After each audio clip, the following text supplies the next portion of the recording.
Hello guys, good news po sa ating mga content creator at lalo na po sa may mga bonuses na nga, no?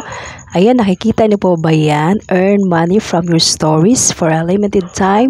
You can earn money in the performance bonus for views on eligible public stories posted during this earning period.